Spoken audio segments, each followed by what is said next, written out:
Let us turn to God in prayer. Prepare our hearts, O God, to accept your word.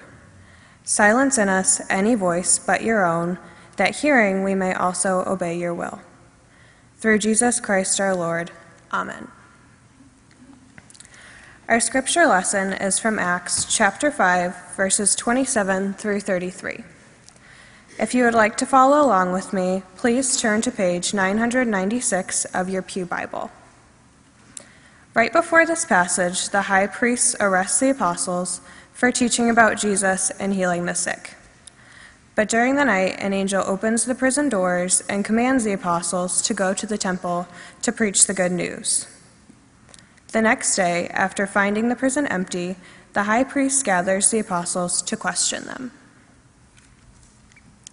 When they had brought them, they had them stand before the council.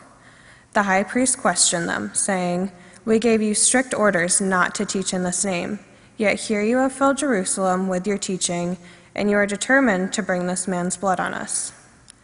But Peter and the apostles answered, "We must obey God rather than any human authority. The God of our ancestors raised up Jesus, whom you had killed by hanging him on a tree. God exalted him at his right hand as leader and savior, so that he might give repentance to Israel and forgiveness of sins. And we are witnesses to these things, and so is the Holy Spirit, whom God has given to those who obey him." When they heard this, they were enraged and wanted to kill them. God always blesses the reading and hearing of Holy Scripture.